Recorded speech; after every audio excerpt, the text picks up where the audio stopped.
नमस्कार इंडियन दोस्तों, मैं रवि शर्मा आप लोगों का स्वागत करता हूं डेली डिफेंस डायलॉग के आज के हमारे इस सेशन में।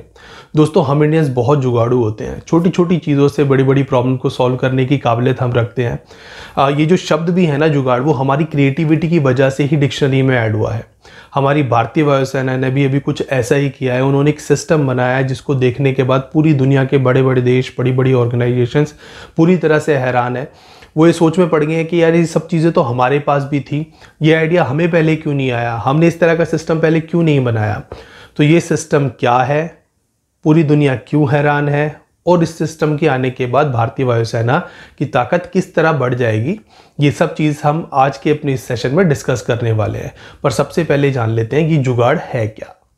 दोस्तों, जैसा कि हम जानते हैं कि पिछले एक दशक में भारतीय वायुसेना के काफ़ी सारे एयरक्राफ्ट रिटायर किए गए हैं, जिसमें MiG-21, MiG-23, MiG-25 और MiG-27 जैसे एयरक्राफ्ट आते हैं। इन एयरक्राफ्ट की जो एयर टू एयर मिसाइल्स हैं वो अभी भारतीय वायुसेना के पास स्पेयर पड़ी हुई हैं, यानी कि वो जो मिसाइल्स हैं वो अभी बच गई हैं। यहाँ पर इन मिसाइल्स का यूज़ करते हुए भारतीय वायुसेना के 7th बेस रिपेयर डिपो जो कि तुगलकाबाद में है, उसने एक प्रोग्राम यहाँ शुरू किया और उस प्रोग्राम के तहत उन्होंने इन मिसाइल्स का यूज़ करते हुए एक एयर डिफेंस सिस्टम बना दिया। देखिए, एयर डिफेंस सिस्टम इस समय दुनिया में बहुत ज़्यादा डिमांड में है। हम खुद S-400 जो है हमने ख़रीदा है कुछ समय पहले रशिया से, जिसके बाद यूएस ने हमारे पर कुछ सैंक्शन भी लगाए थे। हालांकि बहुत सारे सैंक्शंस नहीं लगा पाया, बट एयर डिफेंस सिस्टम को लेकर के पूरी दुनिया में इस समय होड़ मची हुई है और हर देश अपना एयर डिफेंस सिस्टम बनाना चाहता है। यहाँ पर हमारी जो स्पेयर मिसाइल्स थी, जो बची हुई मिसाइल्स थी, जो कि किसी यूज़ की नहीं थी, यूज़ की मतलब कोई अभी सर्विसेज में नहीं थी, उन सिस्टम्स को इकट्ठा करके भारतीय वायुसेना के एक बेस रिपेयर डिपो ने यहाँ पर एक एयर डिफेंस सिस्टम बनाया जिसका नाम उन्होंने रखा समर एयर डिफेंस सिस्टम का नाम आपने वायु शक्ति के दौरान भी सुना होगा। हमने आपको बताया था कि भारतीय वायुसेना की जो एक्सरसाइज हुई थी पोखरण में, वहां पर इसका डेमोन्स्ट्रेशन किया गया था, जहां कुछ कंट्रोवर्सी भी हुई थी, पर फिर भी इस एयर डिफेंस सिस्टम ने पूरी दुनिया की तरफ अपना ध्यान खींचा था। और ये एयर डिफेंस सिस्टम बहुत ज़्यादा कैपेबल एयर डिफेंस सिस्टम है जिसका डेमोन्स्ट्रेशन पिछले कुछ सालों में भारतीय वायुसेना कई बार कर चुकी है। समर एयर डिफेंस सिस्टम का मतलब है surface to air missile for a short retaliation. ये एक शॉर्ट रेंज का quick reaction surface to air missile defence system है जिसको भारतीय वायुसेना के 7th बेस रिपेयर डिपो जो कि तुगलकाबाद में है, उसने डिजाइन एंड डेवलप किया है। इसके अलावा कुछ अदर ऑर्गेनाइजेशंस ने भी इस प्रोजेक्ट में पार्टिसिपेट किया है और भारतीय वायुसेना की मदद की है, जिसमें 11th base repair depot Ozar का भी नाम आता है। और इसके अलावा 2 इंडस्ट्रीज भी है यहाँ पर इन्वॉल्व है, जिसमें पहला है सिमरन फ्लोटेक इंडस्ट्री और एक है यामाज़ूकी डेंकी प्राइवेट लिमिटेड। तो इन दोनों कंपनीज ने भी इस प्रोजेक्ट में पार्टिसिपेट किया था और इस सिस्टम को बनाने में मदद की है। अगर समर एयर डिफेंस सिस्टम के वेरिएंट्स की बात की जाए तो अभी तक यहाँ पर 2 वेरिएंट्स को बनाया गया है, जिसमें पहला है समर 1 जिसकी रेंज है लगभग 10 से 12 किलोमीटर और दूसरा है समर 2 जिसको रिसेंटली अनवील किया गया है, उसकी रेंज है लगभग 20 किलोमीटर। अगर बात करें इनकी स्पीड की तो जो मैक्सिमम स्पीड है समर 1 की वो लगभग 2 से 2.5 मैक की है और समर 2 की यहाँ पर जो मैक्सिमम स्पीड है वो लगभग 4.5 मैक की है। अगर बात करें गाइडेंस सिस्टम की तो समर 1 के अंदर यहाँ पर इंफ्रारेड होमिंग गाइडेंस सिस्टम लगाया गया है और समर 2 के अंदर यहाँ पर कुछ एडिशनल सिस्टम को लगाते हुए यहाँ पर semi active radar homing system को भी लगाया गया है और इसके अंदर इंफ्रारेड होमिंग सिस्टम तो ऑलरेडी है ही। तो यहाँ पर समर 2 समर 1 से थोड़ा सा ज़्यादा एडवांस है। इसके अलावा अगर इनकी मिसाइल्स की बात की जाए तो यहाँ पर समर 1 के अंदर R-73 मिसाइल को यूज़ किया गया है और यहाँ पर समर 2 के अंदर R-27 मिसाइल को यूज़ किया गया है। ये दोनों ही missile air to air missile हैं और जिनको यूज़ किया जाता था प्रीवियसली भारतीय वायुसेना के एयरक्राफ्ट के अंदर। R-73 वही मिसाइल है जिससे अभिनंदन वर्धमान ने पाकिस्तान के F-16 को मार गिराया था। तो ये मिसाइल काफ़ी ज़्यादा लीथल मिसाइल्स हैं जिनको इस सिस्टम के अंदर यूज़ किया गया है और इंडियन एयरफोर्स ने इन्हीं मिसाइल्स को रिकंडीशन और रीप्रोग्राम करके एक short range surface to air missile system में कन्वर्ट किया है। अगर बात करें ट्रायल्स की तो यहाँ पर इंडियन एयरफोर्स ने काफ़ी सारे राउंड ऑफ ट्रायल मिसाइल्स के लिए हैं, उसके बाद ही इनको प्रोडक्शन स्टेज तक भेजा गया है। पिछले साल एरो इंडिया 2023 में भी इस सिस्टम को डेमोन्स्ट्रेट किया गया था। उसके बाद एक श्रीलंका एयरफोर्स बेस पर दिसंबर 2023 में एक एक्सरसाइज हुई थी जिसका नाम था अर्थ शक्ति। नॉट अर्थ शक्ति, अस्त्र शक्ति। सो ये अस्त्र शक्ति नाम की जो एक्सरसाइज थी उसमें इस मिसाइल सिस्टम को डेमोन्स्ट्रेट किया गया था और उसने सक्सेसफुली यहाँ पर अपने टारगेट को एंगेज किया है। तो यहाँ पर बहुत सारे डिफरेंट सिनेरियोज में इस मिसाइल सिस्टम ने अपनी जो यूजफुलनेस है, जो अपनी जो लीथैलिटी है, उसको यहाँ पर प्रूव किया है। रिसेंट भी जो अभी वायु शक्ति 2024 हुआ था, वहाँ पर भी इसको जो है डेमोन्स्ट्रेट किया गया था, इसकी कैपेबिलिटी को। हालांकि कुछ कंट्रोवर्सीज वहाँ पर हुई थी जहाँ पर इस मिसाइल सिस्टम ने अपने टारगेट को मिस कर दिया था, बट वो हमने आपको बताया था अपनी प्रीवियस वीडियो में कि यहाँ पर टारगेट मिस हुआ था, बट वो टारगेट का जो मिसिंग थी वो सिर्फ मिसाइल की गलती थी। उसका प्रॉक्सिमिटी फ्यूज उस समय डेटोनेट नहीं हुआ, जिसकी वजह से वो मिसाइल वहाँ पर टारगेट तक पहुँचने के बावजूद भी डिस्ट्रॉय नहीं हुई। ये आप इस वीडियो में देख सकते हैं। इस कंट्रोवर्सी के अलावा भी जब पहली बार इस एयर डिफेंस सिस्टम को पब्लिकली डेमोन्स्ट्रेट किया गया, इसके बारे में बताया गया, तो वहां पर इंडियन एयरफोर्स के ही कुछ एक्स पायलट्स, कुछ एक्स वेटरन्स ने यहां पर कुछ क्वेश्चंस रेज किए थे।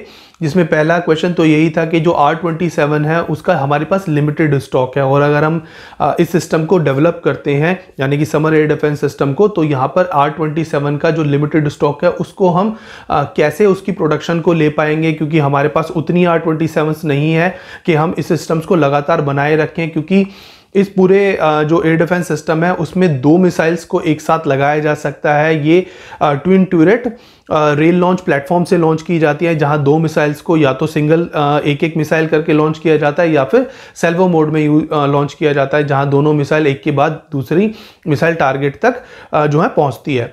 सो इस क्वेश्चन को लेकर के भारतीय वायुसेना के जो पायलट्स हैं उन्होंने क्वेश्चन रेज किए थे। इसके अलावा कुछ ने ये भी कहा था कि इस मिसाइल सिस्टम के अंदर जो गाइडेंस सिस्टम है और जो रेडार ट्रैकिंग है वो मिसिंग है, जो कि सेमी एक्टिव जो रेडियो होमिंग टेक्निक है उसके आने के बाद यहाँ पर कुछ हद तक ये प्रॉब्लम सॉल्व हुई है। इसके अलावा कुछ ने इसको मैनपैड से कंपेयर किया था कि ये this system is as good as MANPAD. MANPAD यानी कि स्टिंगर फायर मिसाइल जो कि कंधे पर रख करके किसी टारगेट पर लॉन्च की जाती है। स्पेशली जो एयरक्राफ्ट या हेलीकॉप्टर्स हैं उनके लिए मैनपैड जो है वो बहुत सूटेबल होती हैं।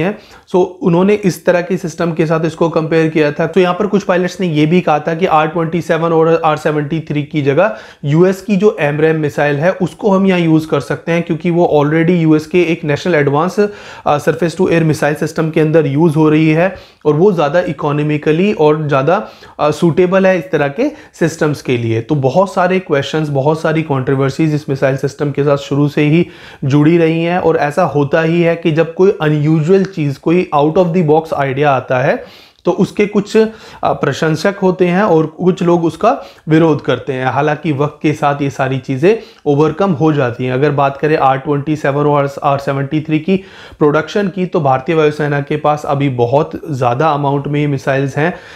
अगर ये मिसाइल्स हमारे पास नहीं भी हुई तो भी हमारे पास अदर ऑप्शंस है, क्योंकि भारतीय वायुसेना ने यहाँ पर ये क्लैरिफाई किया कि इस सिस्टम के अंदर हम अदर मिसाइल्स को भी इंटीग्रेट कर सकते हैं। अगर हमें R-27 और R-73 नहीं भी मिली तो भी हम इन सिस्टम्स को अदर मिसाइल्स के साथ अटैच कर सकते हैं।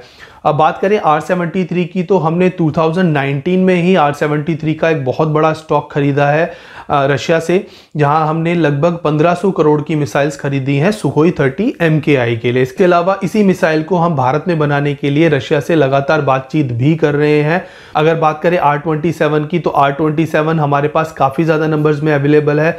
हमने 2013 में यूक्रेन से ये मिसाइल बाय की थी।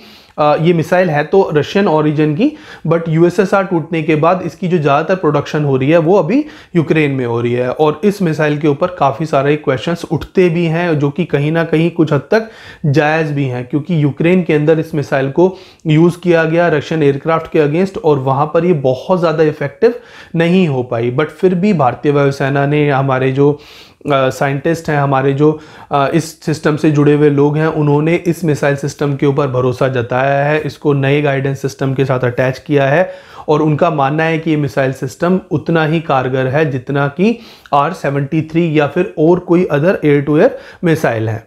सो इस सिस्टम, इस इनोवेशन को देखने के बाद पूरी दुनिया इसलिए हैरान है क्योंकि पूरी दुनिया में जितने भी देश एयरफोर्स मेंटेन करते हैं उन सभी के पास एयर टू एयर मिसाइल्स के स्टॉक्स होते हैं, जहां पर बहुत सारी मिसाइल्स ऑब्सोल्यूट हो जाती हैं, यानी कि उनकी जो शेल्फ लाइफ है वो पूरी हो जाती है। देखिए मिसाइल की भी एक शेल्फ लाइफ होती है, मिसाइल को आप इंडेफिनेट पीरियड तक यूज़ नहीं कर सकते। अगर आपने उसको यूज़ नहीं किया तो वो एक्सपायर हो जाती है, यानी कि वो एयर टू एयर मिसाइल एयरवर्दी नहीं रहती, उसको एयरक्राफ्ट के साथ अटैच करके मिशन पर नहीं जाया जा सकता। बट वो सरफेस टू एयर मिसाइल में कन्वर्ट की जा सकती हैं, और यही इनोवेटिव आइडिया जो है भारतीय वायुसेना ने पूरी दुनिया को यहाँ दिया है कि वो अपनी पुरानी मिसाइल्स को, जिनका अब एयरवर्दीनेस उतनी नहीं है, वो इन फ्लाइट नहीं जा सकती, उनको आप इस तरह के सिस्टम के साथ अटैच करके फायर कर सकते हैं। अब अगर बात करें भारतीय वायुसेना की टेक्निकल एंड इनोवेटिव कैपेबिलिटीज़ की, तो ये पहली बार नहीं है जब भारतीय वायुसेना ने इस तरह का कोई जुगाड़, इस तरह का कोई इनोवेटिव सिस्टम बनाया हो। इससे पहले भी